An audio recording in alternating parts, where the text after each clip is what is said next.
We're here with Mitch Trehan, who's Head of Compliance and Money Laundering Reporting Officer at Banking Circle. Mitch, thank you so much for joining me here today.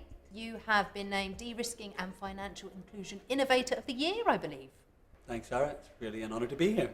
First of all, can you explain what is de-risking? Definitely. So de-risking, I find, is a very, very interesting and actually a very complicated topic. De-risking came about because of not just one thing, but loads of little things happening all at the same time. So the biggest catalyst for this starting off was really, in my mind, when HSBC were fined $1.9 billion for financial crime breaches. And it's 2012, so it's shortly after the financial crisis when, let's be honest, everyone was feeling banks had caused this financial crisis and they were the bad guys. That in turn meant that the regulators were standing up and turning their attention more towards the banks. So if you combine social pressure, political pressure, the HSBC fine, and the regulators' new viewpoint, banks became afraid. They were sitting saying, we have some risk on our books, some clients that, they may not be doing anything wrong, but we're not sure, and that's the risk.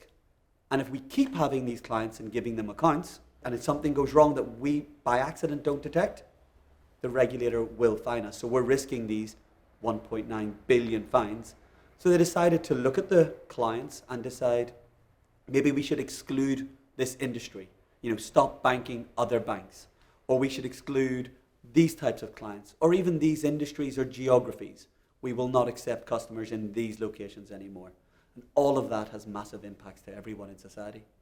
And I assume this also has a massive impact on the financial industry and also on financial inclusion. Very, very much so. So if you think of everything's connected and there's one big ecosystem and a chain.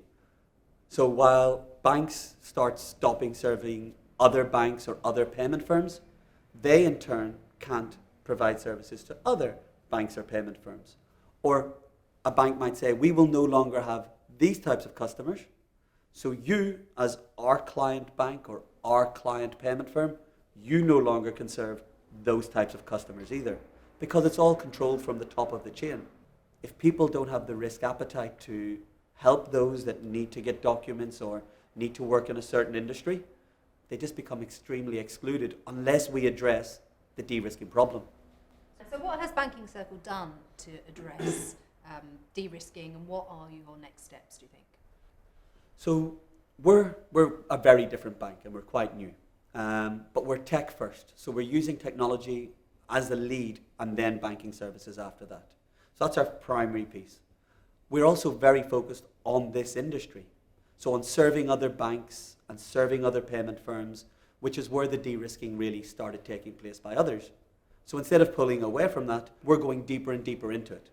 And the only way you can do that is with specific expertise. So we've got a number of unique points, I should say, and one of them is the expertise of our staff. We're bringing in staff that knows this niche part of the industry and market. For example, our global head of onboarding, he knows this extremely well and knows how to onboard these types of clients. We also have specific procedures for how we onboard, and then we go and visit these customers and see what their controls are. Rather than staying away saying, oh, you do or do not fit our criteria, or you do or do not do this, there's no one size fits all for us. We're really, really close to our customers, get close to them and what they do. And then after that, firms have to have transaction monitoring. And that means all the payments that go through the bank, you look at them and see what's going on. So we've got a tech stack that's deliberately looking at these types of clients. And we use an artificial intelligence over the top of that we've built ourselves. And when you combine all of these aspects, coupled with talking to people, talking to your customers, being transparent and being honest, you get this unique proposition that can really make things better. And that's what we're doing. Mitch Trehan, Head of Compliance and Money Laundering Reporting Officer at Banking Circle. Thank you so much for joining us today. Thank you so much for having me. It's been a pleasure.